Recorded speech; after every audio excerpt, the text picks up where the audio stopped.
Hi guys, welcome to ஸ்ரீவித் சமையல். என்ன recipe பார்க்க போறோம்னா, நம்ம ஃபாலோவர்ஸ் கிட்ட ஸ்ட்ரீட் சைட் பானிபூரி எப்படி செய்யலாம் பார்க்கலாம் வாங்க. ஒரு பேஷன் எடுத்துக்கலாம். அதில் 1 கப் ரவை ஆட் பண்ணிக்கலாம். ரவை ஆட் பண்ணதும் அது கூடயே லைட்டாக ஹீட் பண்ண ஆயில் ஆட் பண்ணிக்கலாம். ஆயில் ஆட் பண்ணிவிட்டு 1/4 டம்ளர் வார்ம் வாட்டர் ஆட் பண்ணிக்கலாம். ஆட் பண்ணிவிட்டு ரவை கெட்டியாகாமல் நல்லா நம்ம பிசைஞ்சு எடுத்துக்கலாம்.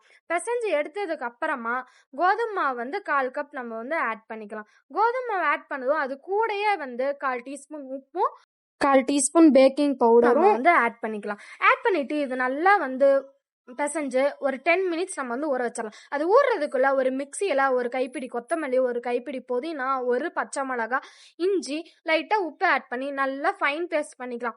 நல்லா ஃபைன் பேஸ்ட் பண்ணதை இன்னொரு பவுலுக்கு மாற்றிக்கலாம். பவுலில் மாற்றிட்டு அது கூடவே நம்ம கரைச்சி வச்சிருக்கோம் புளிக்கரைசல் ஆட் பண்ணிக்கலாம். அது கூடவே 1 டீஸ்பூன் மல்லித்தூள், 1 டீஸ்பூன் சாட் மசாலா ஆட் பண்ணிட்டு நல்லா மிக்ஸ் பண்ணிக்கலாம். அடுத்தது நம்ம ரெடி பண்ணி வச்சிருக்கிற மாவை சப்பாத்தி கட்டையில் போட்டு நல்லா தேய்ச்சிட்டு ரவுண்ட் ஷேப்பாக இந்த மாதிரி கட் பண்ணி எடுத்துக்கோங்க. எடுத்துட்டு கடாயில் தேவையான ஆயில் ஊற்றி அதில் நம்ம கட் பண்ணி வச்ச ரவுண்ட் ஷேப்பை இதில் போட்டுக்கலாம். ஷேப் போடுறப்ப நம்ம கடை ஸ்டைல் பானிபூரி ஷேப் மாதிரி நம்மளுக்கு பொரிஞ்சு வந்துடும். இந்த மாதிரி கட் பண்ணது எல்லாத்தையும் நம்ம பொரிச்செடுத்தா நம்ம சொன்ன பானிபூரி ரெடி.